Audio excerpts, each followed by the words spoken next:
and haven't done it.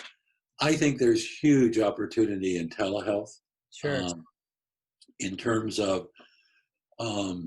not just the current clientele who are aging, but now in addressing their children, their adult children. As I said to my Amazon store manager today, who's a millennial, at some point the kids are going to say, Dad, it doesn't make sense, or Mom, it doesn't make sense for me to drive you to a physical therapy clinic 3 times a week. Can't Right. they use telemedicine to get that done? I mean, Right. they know the terminology and the technology, and having to go get Mom and Dad, drive them, wait at the clinic, and drive them back, I think will eventually drive that shift. It's already happening, but I'm not sensing that the private practice clinics are having a robust time right now. People are pulling in about how much social contact that they want. And Right. certainly the hospitals are off again, on elective surgeries. Ought to be a great opportunity for us if we could get the message affordably to patients that here's an alternative that is as effective, but is not going to cost you as much time. Right. Camille. I was going to tell Tony, I saw your post and watched the short video on the changes that are coming to Medicare and whether or not continued care fits within the medical necessity, and with the cuts to, so your idea of doing the evaluation and plan of care, Right. and then switching to, here's a set of exercises you can do, so they can still get paid for strength and conditioning, whatever, fall within Medicare guidelines, but still be able to get cash from their Medicare patients because now they're outside of medical necessity with Right. what Rob wants to do. That's Yeah, where I see the dovetail happening. I've been watching your videos on Medicare billing with some fascination, Uh-huh. because interesting niche right there, Yeah. and complicated. I mean, I'm not a dumb person, but I don't know how therapists can navigate that and still get work done. It just boggles my mind. Right. But you were a cash practice early on, Right. uh, and so that was pretty bold. And how did your wife take that? Did she? That's, I mean, it's salt and pepper. It's one of those things, hot and cold. So like, just, I think it was 2 nights ago, I was talking to my wife. We've been married since 2006, but we've been partners in business since 2002. I said to her the other night, I said, hey, check out this video. She doesn't know anything about any of the YouTube stuff or anything that I do. She's busy with our boys and our family. And I'm like, hey, this is what I'm doing. I've got this hybrid model and this is what I'm talking about. She's like, are you allowed to do that? Like, just Exactly. classic Exactly. physical therapist mentality. And I love her for it. She certainly keeps me out of trouble. Yeah. But yeah, that's the thing, it's to me, it just seems natural. It's like, okay, I've got this patient sitting in front of me. I know they need more than just what the insurance company will pay for. Right. I've never met a human being who wouldn't benefit from better food and better sleep and some ways to manage stress and other things. None of that is covered by Medicare or any other payer. So I'm like, look, if I'm a therapist and I look at the kids coming out of school with 150, 200,000 in debt, you have spent 7.5 years becoming the best possible professional you can. You want to craft the ultimate plan of care to take patient from point A to point B. It's not only what's covered by insurance. If we look outside the box, we can do anything that we want, allow the insurance to pay for what the insurance pays for, allow the patient to choose to pay for what they want, what we believe they would benefit from. And so I teach a course on Medicare. It's a nine modules, 1 hour each. It takes a therapist from never having submitted a claim to being fully contracted, credentialed, and starting their own business. But the backbone of that, I teach them business. It's like, hey, if you want a business, you need policies, you need procedures, you need some sort of systems in place, or else you just have a job. And if you get hit by a bus, there's no money coming in. Yeah. So I teach them how to go from employee to self-employed to business owner. And in the process, I expand the horizon by saying, look, this is not covered.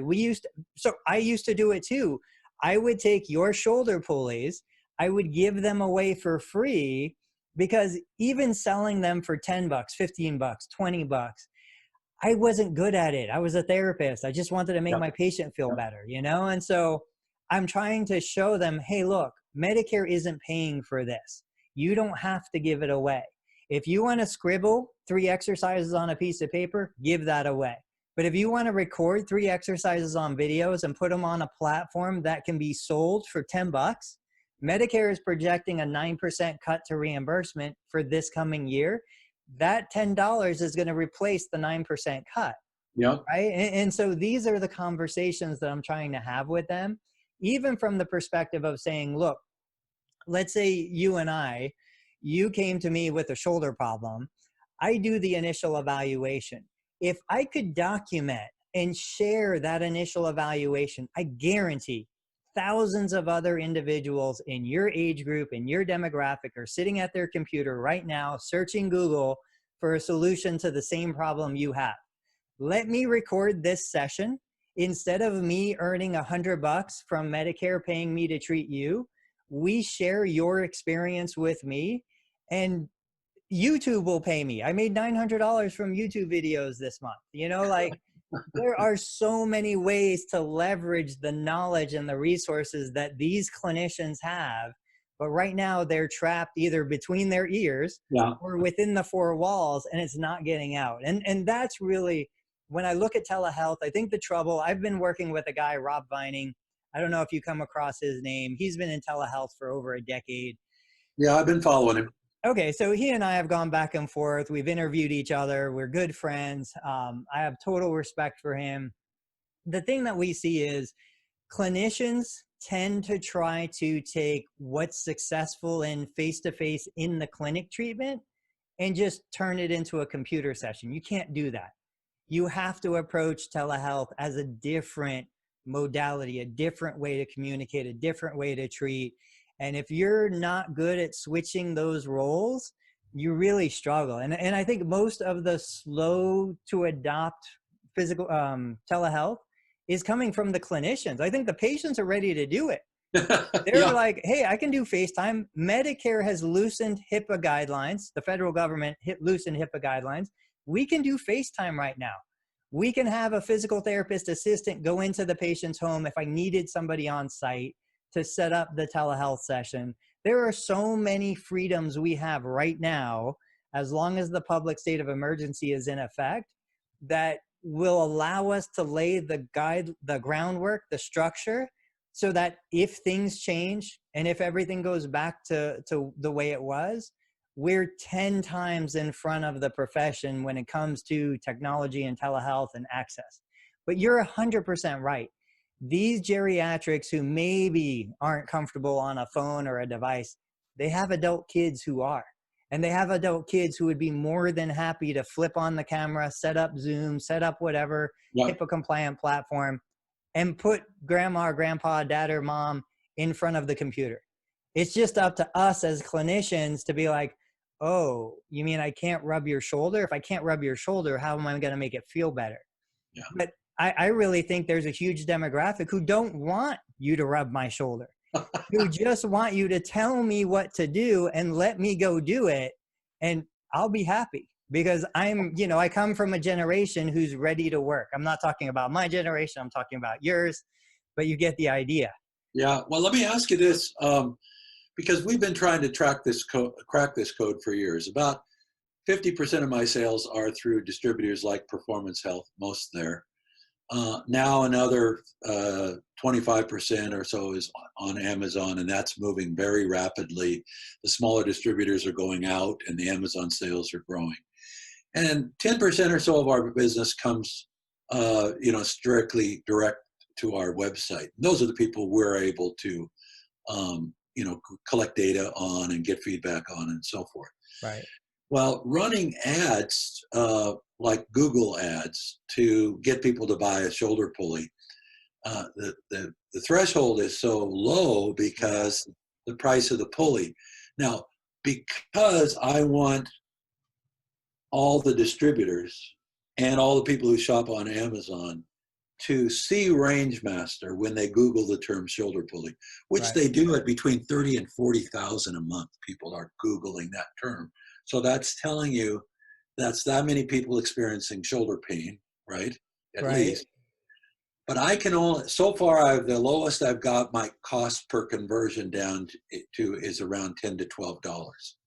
So if I'm selling a $9 item for $10 to $12, I better not be banking on that, right? Yeah.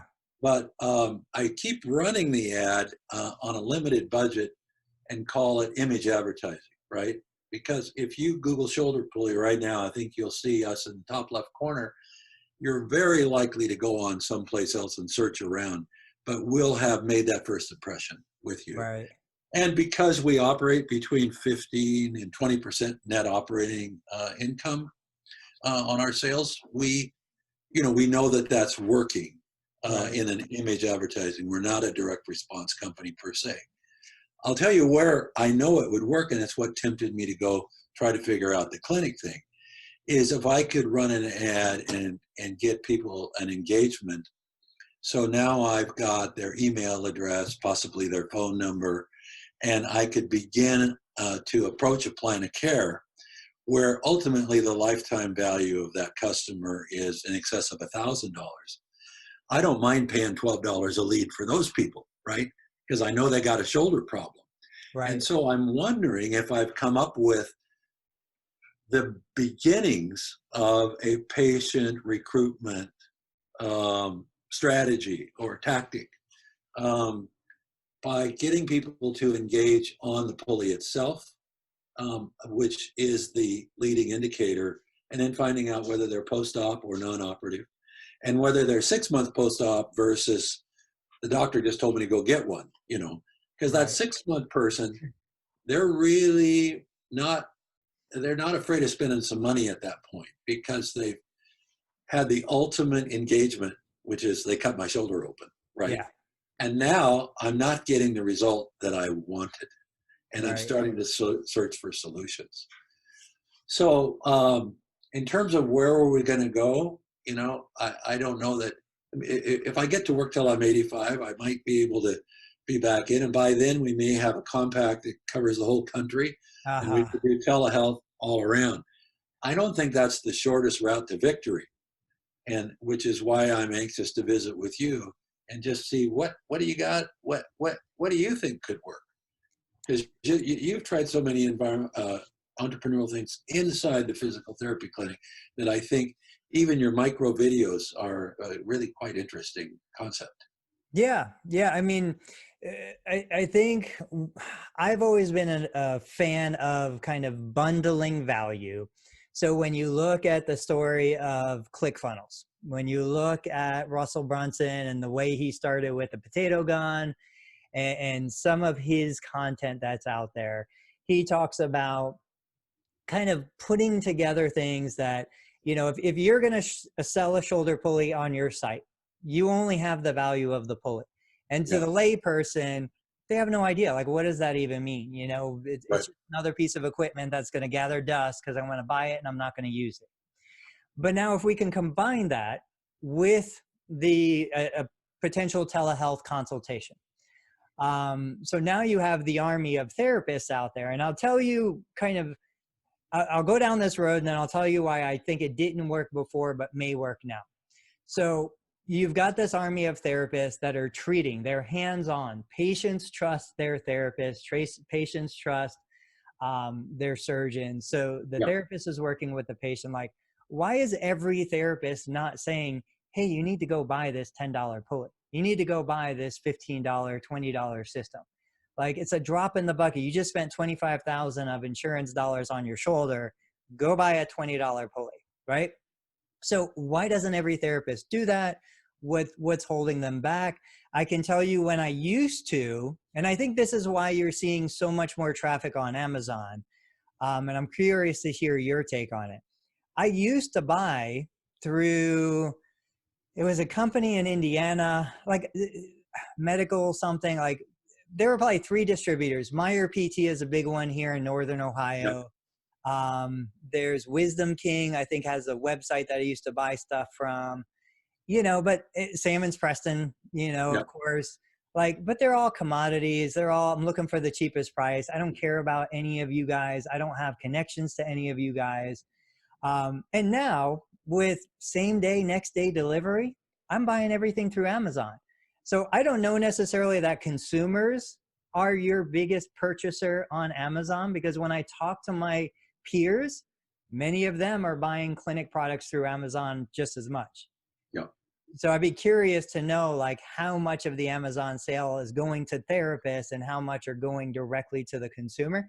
A big market that I've been trying to encourage therapists to do is Amazon affiliate. So if I create an exercise program, YouTube video, I throw an Amazon affiliate link in there, drive traffic that way. I've got a lot of YouTube channels. I've got stuff on other YouTube channels that show therapists how to use WordPress, how to create a basic home exercise program on a WordPress site that's public facing, so they can embed an affiliate link for products they recommend on Amazon. But back to the bundling of value. So what I think probably has the best opportunity, we know that customers like physical products. Whether we as a therapist value them or not, they like physical products. So if I can put together a package, and this is what I've been pitching to my community, because I think there's real value here. You say, look, you can go buy a shoulder pulley. Here's an affiliate link. Go to Amazon, get it. You can watch my free content. You can buy a customized course. It's a 3-video module. I like Thinkific as a platform. The reason why I like Thinkific, it's easy to navigate. It's easy to use. They have a free entry level. You can create 3 separate courses, start selling them, put money in your bank account, and it costs me, the producer, nothing to do that. I can pay for upgrades, but at least to get proof of concept, no money out of my pocket. So in my mind, what I'm thinking is I say, okay, you've got the base level. Here's the affiliate link. Go buy the product. You've got the intermediate, $99. You get 3 videos customized. I made them specifically for this condition. Plus you get the shoulder pulley system included in the $99 purchase. And then you've got the $300 package where you get the live video session with me. I'll answer your questions. We'll do an evaluation, and you get the pulley and you get the 3 videos to do at home. That's a pricing package that makes sense to me. That's something that I think therapists can get behind, whether they make the videos or they just use my videos. I don't care. I'm happy to make videos that they could use that are universal. But, I'm looking at seeing how can I get your company connected with the community? How can I get them to know you, hear your story, which I think is a great story. And as long as you're okay with me sharing this interview, I'll do it. But building that relationship, it's all about relationships. Well, Russell Brunson says, build a tribe. Yeah. And be an attractive character for the tribe. So does Seth Godin. He got that off of Seth Godin.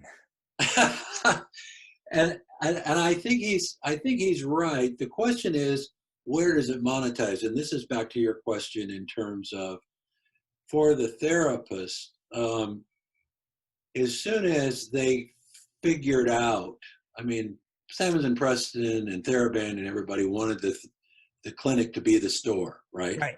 As soon as they figured out, A, that it costs money to write a bill for that stuff, and B, somebody has to engage with this patient and explain why it's not covered by their insurance, which it never was in the beginning anyway. Right. All of a sudden it's costing them money, not making them money. So let's get that stuff out of here, you know? And that's the thing for my clinic. As much as I love entrepreneurship, I'm like, there is no way I'm going to take my admin staff's time to ring up a $10 product. There's no way I'm going to stock shelves. There's no way I'm going to mess with any of that stuff. When I can send a link to the patient, they click on it and I get a 2% commission from Amazon, that's what I'm going to do. Yeah. So it killed all the retail sales that were going through clinics, except for the occasional clinic that just had a phenomenal system. But I feel like if we can put the value back in the hands of the therapist and say, look, the main goal is for you to sell these virtual consults. They could be telephone only. They could be in video interactive. There's so many opportunities within this. Yes, you've got just buy the product, and yes, you've got the premium service, but in the middle, this is where the money is going to keep rolling in. This is the passive income. This is the residual stream of income. How do you feel the reception on that into the line therapist versus the private practice owner goes? Because I see two different mindsets in those groups, right? Right. The rank and file therapist is a concerned and caring individual that just kills them to ask $10 for anything or suggest $200 or whatever, and teaching them how to assign value and ask for it from the patient is a whole thing. Now, private practice therapists who get in it because they know that it's a business, right? That's a better way to approach things. But what's your take on that? Because people are bailing out of these private practices left and right because they're having to work 12-hour days to get paid for 8, right? Right. Yeah, I think it's basic 80-20, right? 20% of the people are going to make 80% of the profit in the sales. I think the private practice owners are going to be the tribe. They're the ones that are going to understand the language you're speaking. They're the ones that are going to put the time and the effort into figuring this stuff out. What I bring to the table are the ideas and the technology to make it happen. And so as I continue to share and post this information, more and more people just continue to kind of jump on and follow me and listen to the message. And they're like, yeah, that totally makes sense. Why weren't we doing this before?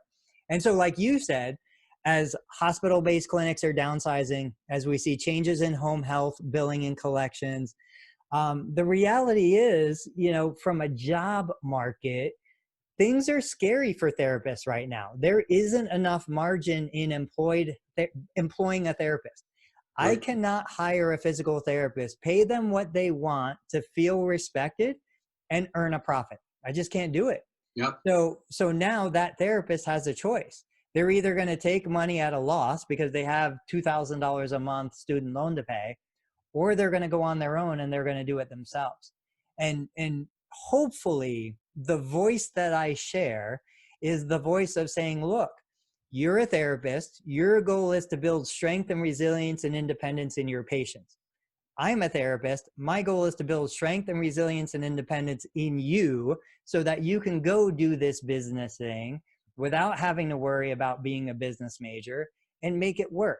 Let me show you the system and the way to do it, because we are not looking for a $10 million a year practice. We're looking for enough. I always tell them, like, I've got a house I'm happy with. I've got a car I'm happy with. I don't want more money. I want more time. I want to be with my kids. My kids are young. That's my priority. I don't want to work more. And that's the business model that I bring to the clinicians that join me, that follow me.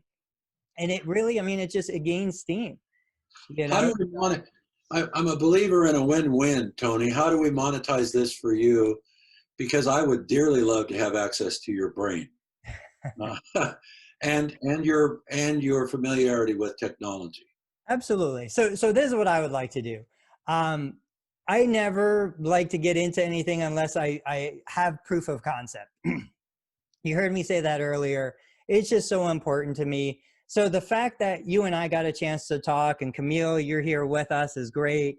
The fact that we have a relationship now this is something that I can take out to the community. I can say, look, guys, this is what I'm doing with Rob, and this is what I'm just so you know. So I'm not sure if you know the company Joint Active Systems. Yes. They produce Joint Active Systems, JAS. They produce these progressive resistive stretching devices. They're kind of like Dynasplint, but they do a ton of work for like knees and wrists and elbows.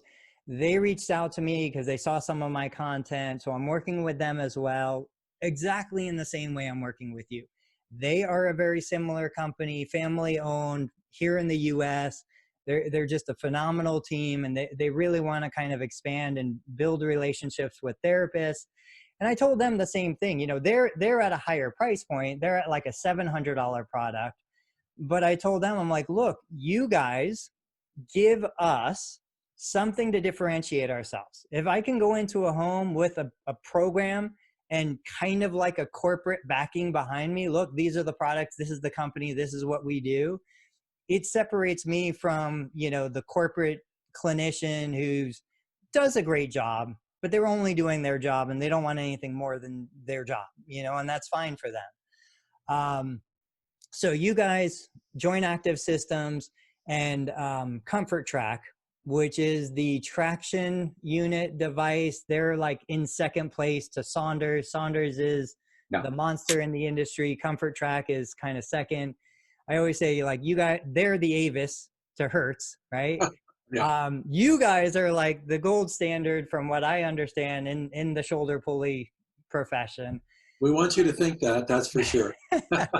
but across the three companies, you guys are all really similar. And so I'm just super pumped. But the first thing I want to do is proof of concept. I want to make sure I can actually influence a change on a scale that's going to move the numbers. You know, you're dealing with big numbers. You're dealing with lots of volume, lots of turnover.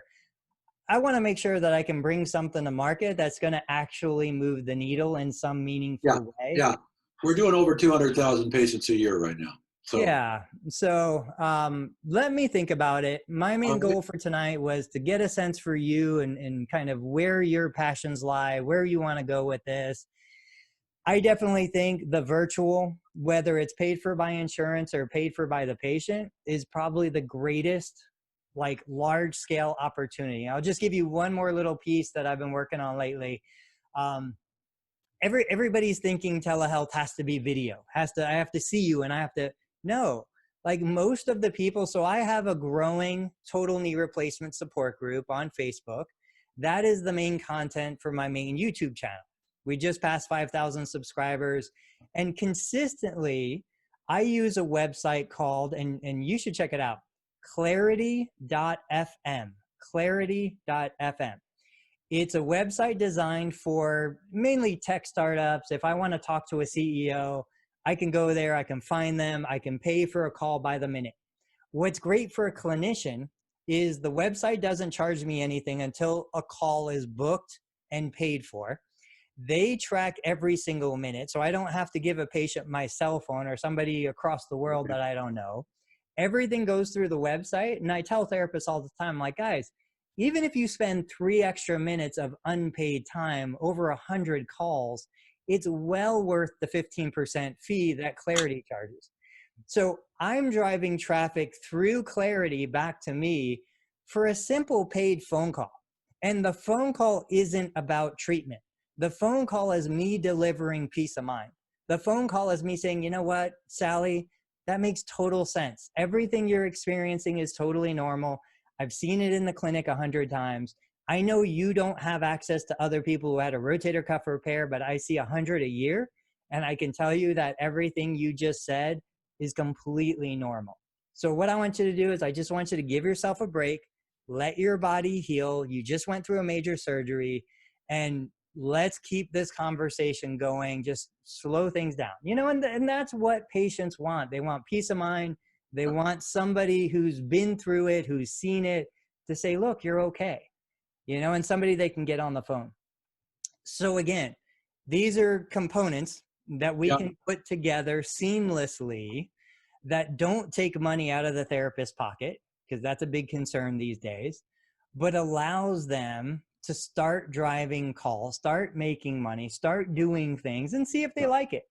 You know, and then again, there is no way a therapist should see a patient post-op or non-op with shoulder pain who doesn't put one of your products in their hand, whether the therapist is buying it and selling it retail, or they're directing the client to a site that allows you to fulfill the order.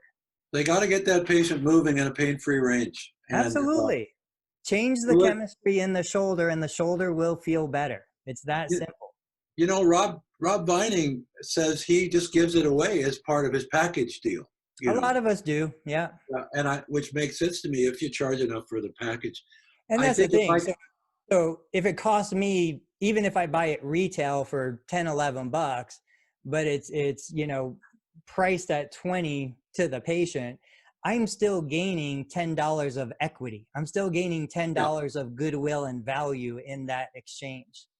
But we really want to help you get a plan of care going with that person so they can have a complete recovery. You know, Exactly. they can't take a shortcut there, but they got to engage with a knowledgeable therapist in order to do it. Could I ask you, like, how much traffic do you get to your website? Hardly any. I would say we're getting maybe if we get 1,000 a week, I'd be surprised. Yeah. I think it's a much lower number. It hasn't been our goal since most of our sales are distributor oriented. We're trying to get there. But now my Amazon store, on the other hand, Right. let me just give you a run. I got to pull out a little app here Sure, sure. and give you an idea on our Amazon store. Over the last 30 days, we have sold 5,000 products on our Amazon store. Wow. So that's a lot of traffic there, but people are way more willing to go to an Amazon store than they are to go to my own. Now, are you doing fulfillment by Amazon or fulfillment by you guys? We fulfill by Amazon, so we can get prime shipping. Right. But we really got it dialed in. Yeah. I'm really pleased. And our next step is to broaden out of just pulleys, get people an ice pack, get people what we call shoulder gym, a multi-use piece of tubing with good handles on it. Well, the next time you and I communicate, we should have a talk about products, because there are definitely things, some things that I just don't use, some things that I love. A quick idea. Now, I don't know who handles social media for you or what you guys do on that end, but this was something that I was thinking about, because your product comes in at such a low price point, but it's such high value. I think something like, are you familiar with Flat Stanley? If I say Flat Stanley, does that mean anything to you? Yeah, because I had kids. Now, Flat Stanley, kind of mail them around the country. Yes. Yes. Yeah. Okay, so keep that in mind. All right. I know you know who Gary V is, Gary Vaynerchuk. Okay, so Gary V says probably the most effective fitness app ever created is Instagram. And the reason why he says that is because people will go to extreme lengths to get the photo so they can share it. People are hiking and climbing and jumping and swimming and doing everything to share those photos. So we combine the appeal of, hey, look at the cool stuff that I'm doing, with the concept of Flat Stanley, put it into one of your products, start a campaign where you say, hey, look, we want to see the most creative things you're doing with this device. We want to see the most creative places you're taking our pulleys, our products, our stretch straps, whatever. Tag us on it, you know, and just make it fun. Like, again, that's the kind of thing that I think obviously works great for you. I think therapists could jump on board with that, because we could have fun with it. It gives us social media traffic. It gives us something to post. You know, therapists are always desperate for something to put online. So like a campaign, I've been thinking about that when I connected with you guys, because again, I just think that starts to build traction. You know, even my geriatric grandma wants to do something cool and put it on Instagram. You know, particularly our stretch strap. Did you get a stretch strap this week? So the box is at my clinic. I saw it today, but I want to do an unboxing, so I didn't open it yet. Oh, okay. So you should have our overdoor bracket, which I just wanted to, you know, get because of your I appreciate it. And also the stretch strap. Yeah. That would be a great stretch strap, because you can take a stretch. You can't take a pulley everywhere, but you sure can take a stretch strap everywhere. That's really a fun idea, and that's kind of me. I should say, if we could go on together, you could get one of our new RangeMaster shirts here. Oh yeah, I love it. So, just try.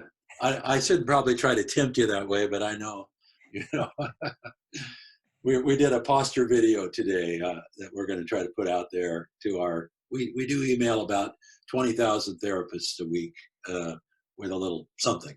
Oh, okay, I should be on the email list now, so I'll check it out. Yeah. Now, do you guys have a YouTube channel yet?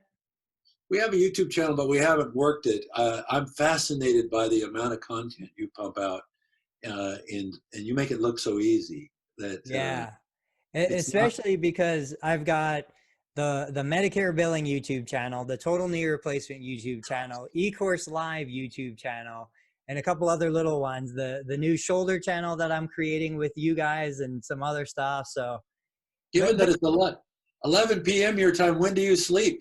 I'm going to sleep right now. Okay. Well, I really enjoyed getting Thank together you. with you. Thank you so much for your time, Camille. Thank you so much for joining us. Like, this is really great. Do I have permission to share all or some of this that we recorded Everything. today? Embarrass me. Embarrass me. Those guys say it's all the media is good media, right? That's right. All right. You guys go enjoy the rest of your night. I'm going to head to bed, but we'll keep in communication. Yes, you bet we will. All Thank you right, very I'll talk much. to you soon. Thank you, Tony. All All right. right. Bye-bye.